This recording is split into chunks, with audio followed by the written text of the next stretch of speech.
Very good evening to everyone. मैं रवि कुमार सैनी। यहाँ पर आज मैं आपको डिस्कस करूँगा कि मॉसफेट जो हमारा होता है, जो कि एक इलेक्ट्रॉनिक कंपोनेंट है, वो कैसे वर्क करता है, उसका वर्किंग प्रिंसिपल क्या है, किस तरह से वो फंक्शंस करता है। इसलिए सारी चीज़ों को आज हम यहाँ पे समझने वाले हैं। तो यहाँ पे जो हमने मॉसफेट को डिस्क्लोज किया है, तो मॉसफेट बेसिकली क्या है, एक फेट फैमिली का कंपोनेंट नहीं बोलेंगे, इसको हम डिवाइस बोलेंगे, क्योंकि एक्चुअली क्या है, कंपोनेंट हमेशा होता है 3 लैग का और ये उसका एक मेजरिंग यूनिट होता है। लेकिन मॉसफेट का मेजरिंग यूनिट नहीं होता है, वो तो डायोड की वैल्यू पे वर्क करता है, इसलिए उसका एक अल्फा न्यूमेरिक जो होता है मेजरिंग यूनिट होता है।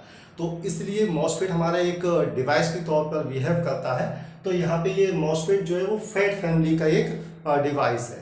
इससे पहले हम पढ़ चुके हैं ट्रांजिस्टर्स में बीजेटी फैमिली को। तो बीजेटी हमारा बेसिकली बीजेटी फैमिली का कंपोनेंट ट्रांजिस्टर्स होता है और फेट फैमिली का जो हमारा मतलब जो डिवाइस है वो हमारा मॉसफेट है।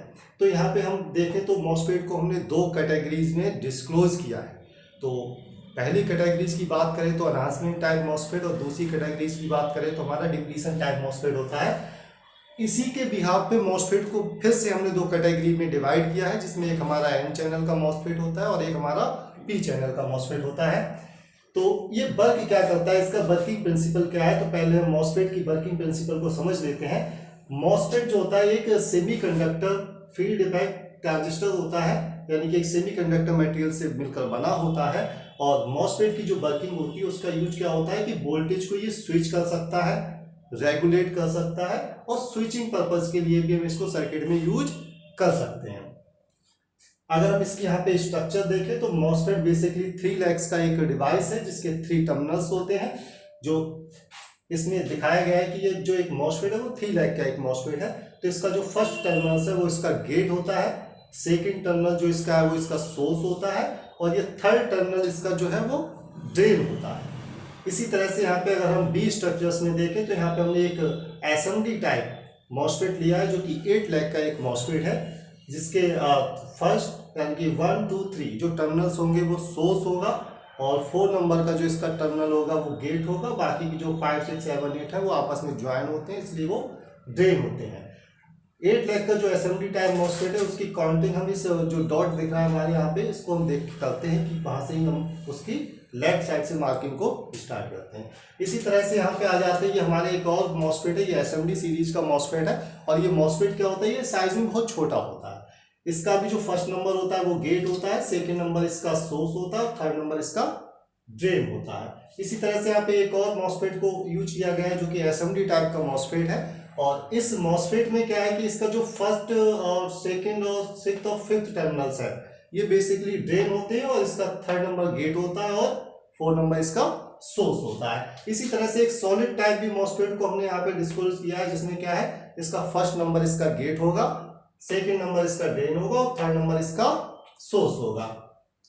अगर हम इसके डिनोटिंग लेटर की बात करें तो मॉसफेट का जो डिनोटिंग लेटर होता है वो क्यू होता है। कभी कभी इसको हम पी क्यू से भी डिनोट करते हैं, क्योंकि पी क्यू इसका पावर का एक डिनोशन है, इसलिए पी क्यू से भी कर सकते हैं।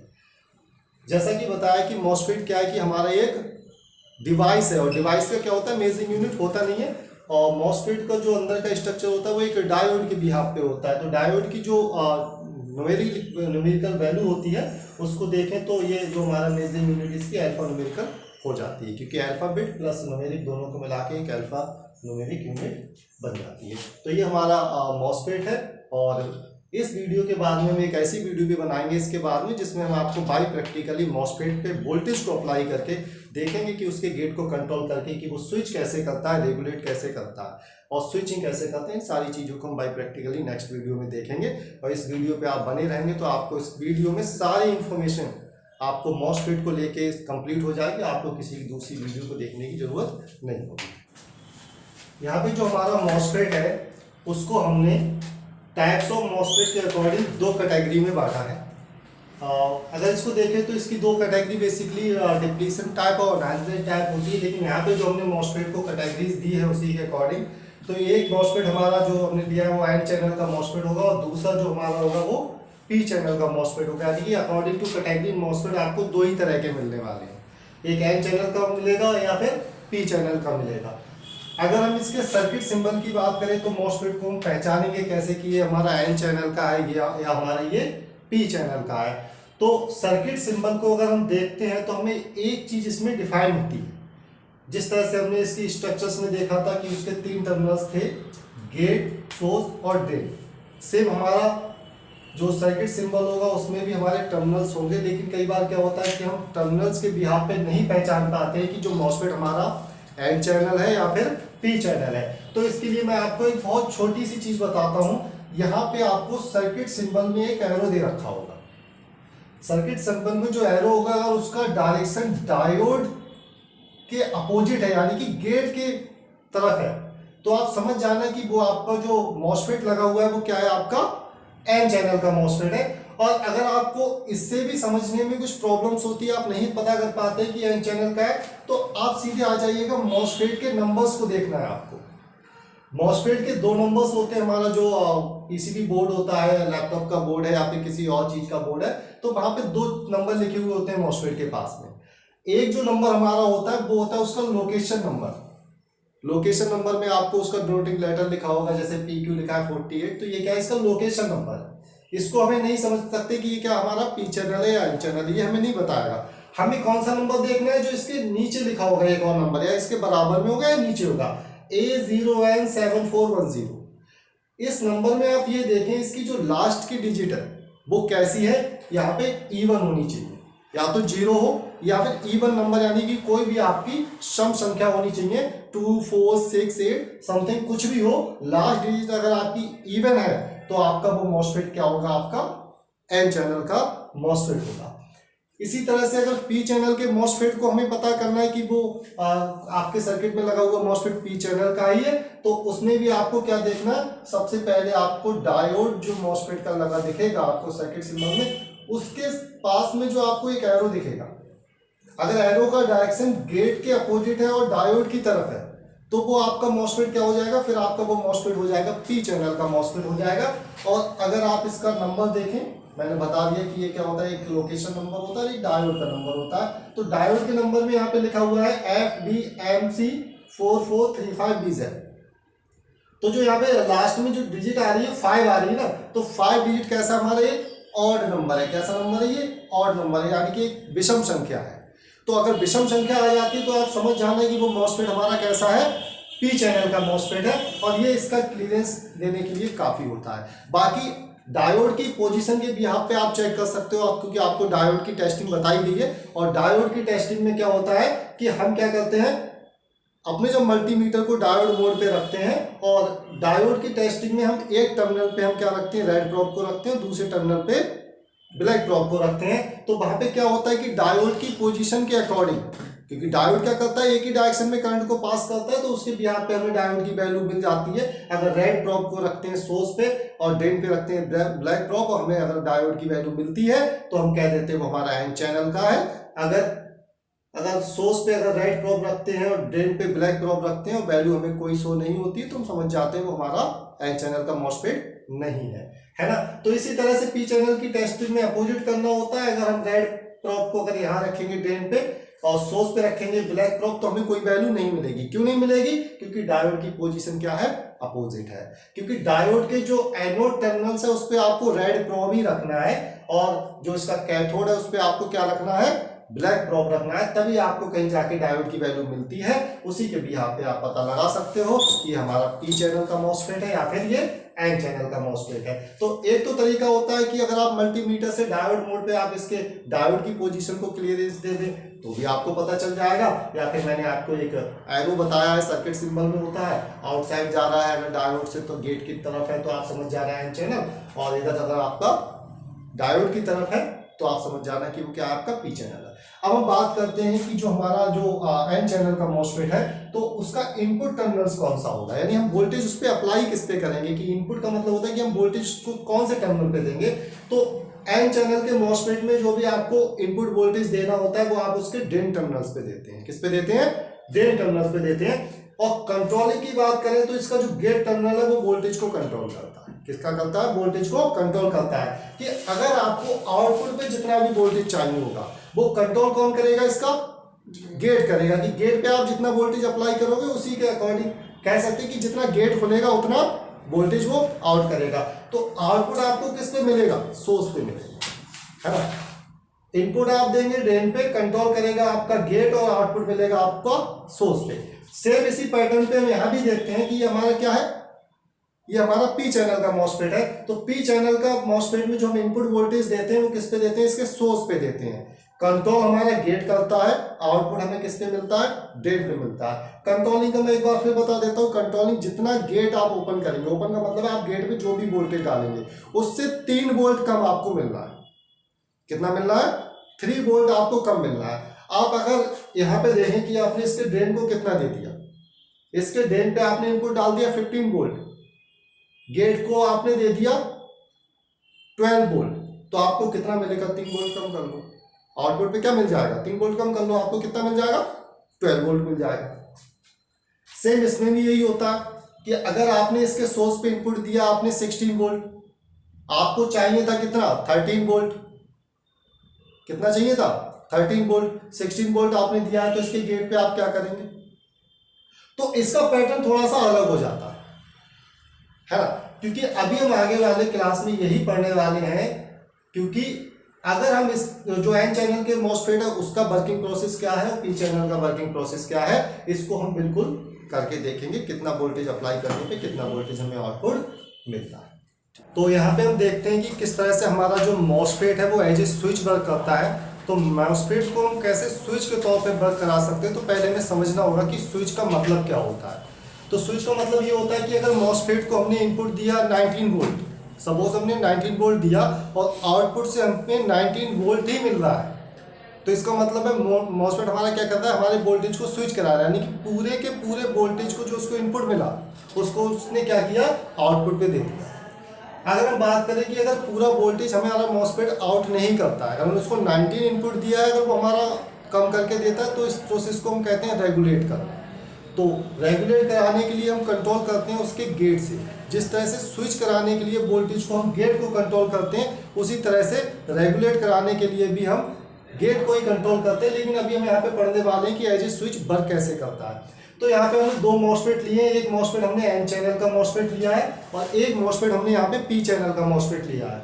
तो अभी हम पहले बता ही चुके हैं आपको कि सोर्स, ड्रेन और गेट मॉसफेट के जो टर्मिनल्स है वो कैसे काम करते हैं। तो यहाँ पे हम देखते हैं कि अगर हमें एज ए स्विच वर्क कराना है, किसको कराना है, हमें एन चैनल के मॉसफेट को एज ए स्विच वर्क कराना है, तो हम उसके इनपुट पे हमने कितना दिया, 19 वोल्ट, यानी इनपुट किस पे देंगे, हम ड्रेन पे देंगे। एन चैनल का इनपुट हमेशा उसका ड्रेन होता है, तो ड्रेन टर्मिनल पे अगर हमने 19 वोल्ट दिया है और हमें उससे आउटपुट में पूरा का पूरा वोल्टेज लेना है, यानी कि 19 हमने इनपुट किया, 19 ही हमें आउटपुट चाहिए, तो ये हमारा हुआ स्विच प्रोसेस। लेकिन स्विच करने के लिए मॉसफेट के गेट को हम कितना वोल्टेज देंगे, ये चीज हमें समझने वाली है। तो हमेशा क्या होता है कि मॉसफेट के गेट को, अगर एन चैनल का मॉसफेट है तो उसके गेट को हमेशा आपको उसके इनपुट वोल्टेज से आपको 3 से 5 वोल्ट ज्यादा रखना है। मिनिमम आप 3 वोल्ट रख सकते हैं, 3 वोल्ट पे भी आपका स्विच करा देगा, ज्यादा आपका जैसा मॉसफेट की कैपेसिटी है 25 वोल्ट 28 वोल्ट जो भी चाहे आप डाल सकते हैं।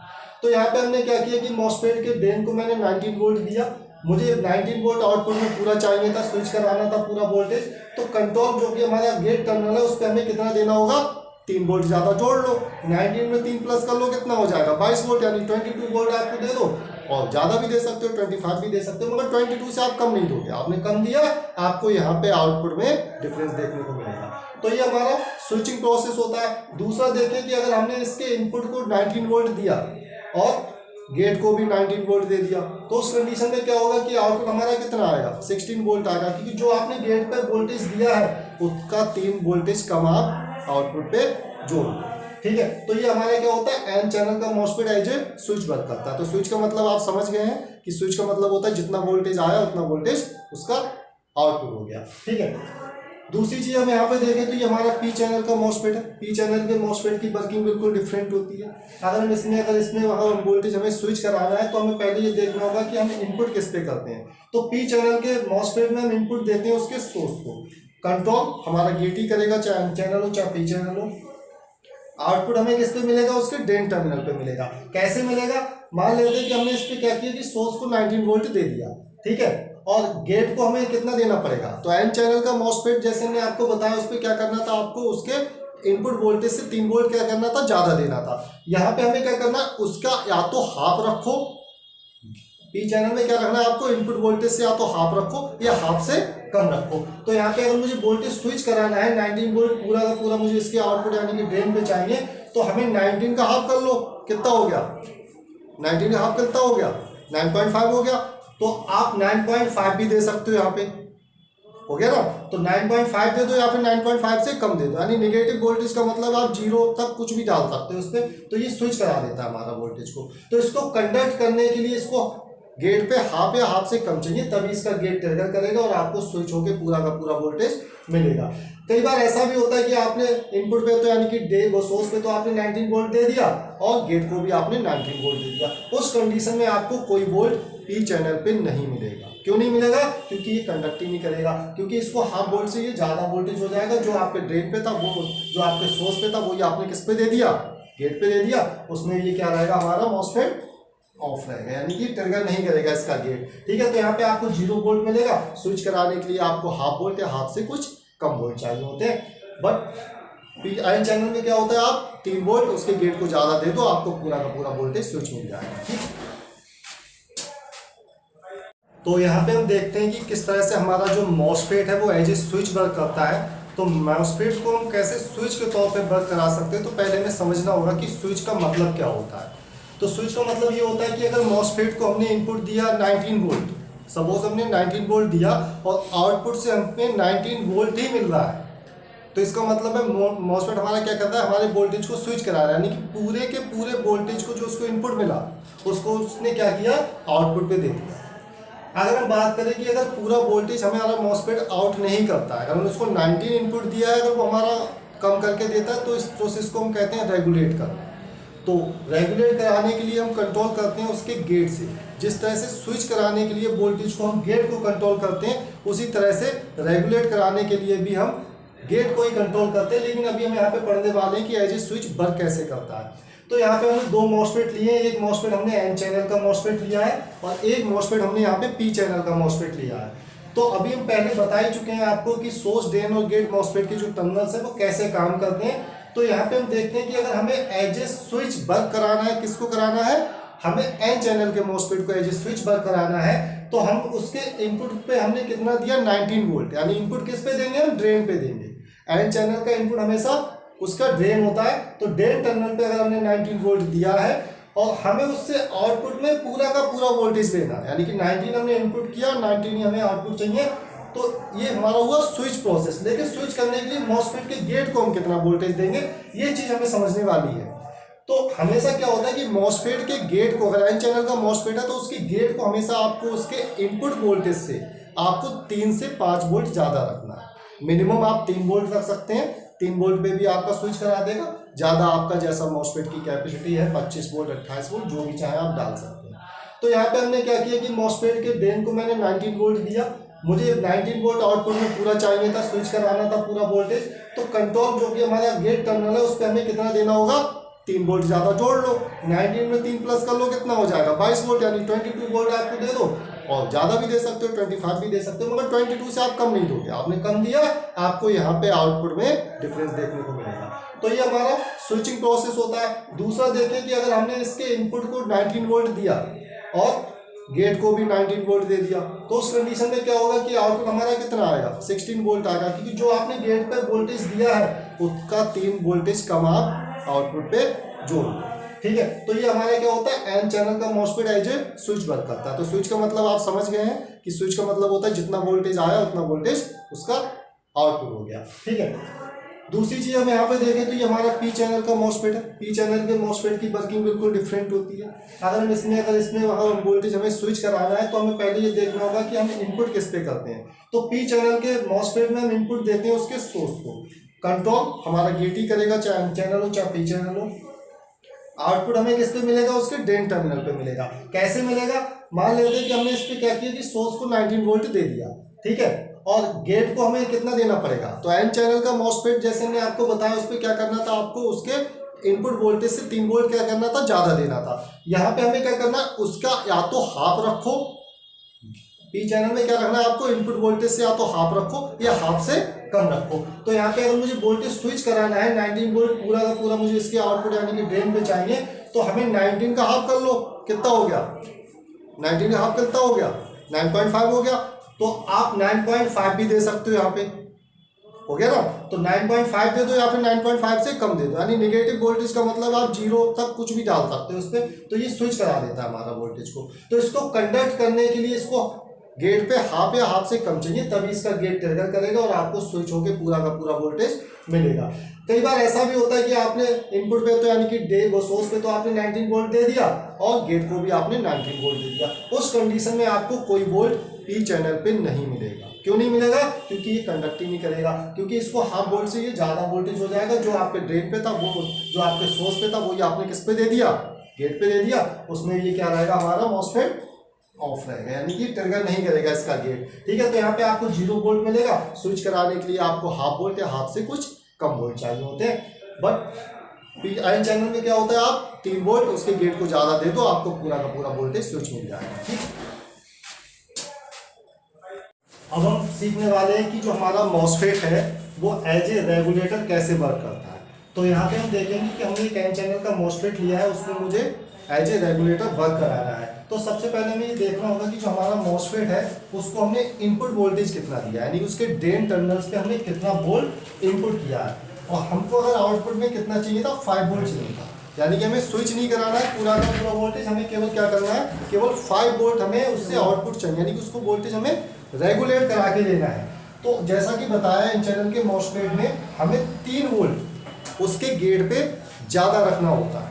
अगर हम उसको 3 वोल्ट जो शिफ्टिंग वोल्टेज इसको बोल सकते हैं, अगर हमने 3 वोल्ट उसको दिया है ज़्यादा, यानी कि अगर आपको आउटपुट चाहिए था 5 वोल्ट, तो आपको उसको गेट पे देना है 8 वोल्ट, यानी कि आप जो आउटपुट वोल्टेज है उसमें प्लस 3 वोल्ट आप ऐड कर लो, उतना वोल्टेज आपको किस पे देना है, उसके गेट पे देना है। जब आप उसके गेट पे इतना वोल्टेज दोगे तो आपको रेगुलेट होकर आपको कितना मिल जाएगा, 5 वोल्ट मिल जाएगा। यानी कि इनपुट तो आपने 19 किया था, आउटपुट आपको 5 मिला, कब मिला, जब आपने उसके गेट को 8 वोल्ट किया। इसी तरह से अगर हमें यहाँ पे 3 वोल्ट आउटपुट में चाहिए तो हम क्या कर सकते हैं, इसमें हमारे जो मॉसफेट है उसके ड्रेन पे हमने 19 वोल्ट दिया, इनपुट 19 वोल्ट का है, और हमको आउटपुट में कितना चाहिए था, 3 वोल्ट। तो हमें इससे 3 वोल्ट बढ़ा के इसके गेट को दे देना है, यानी कि हमें कितना दे देना है, 6 वोल्ट। जैसे हम इसके गेट को 6 वोल्ट देंगे, इसका जो सोर्स है उससे कितना वोल्टेज हमारा आउट हो जाएगा, 3 वोल्ट हमारा आउट हो जाएगा। तो हमारा जो लैपटॉप की जो क्लासेस है उसमें हम यही सिखाते हैं कि जो एन चैनल का मॉसफेट है वो कैसे एज ए रेगुलेटर वर्क करता है, और जो हमारे ये पी चैनल का मॉसफेट है इसको यहाँ पे हम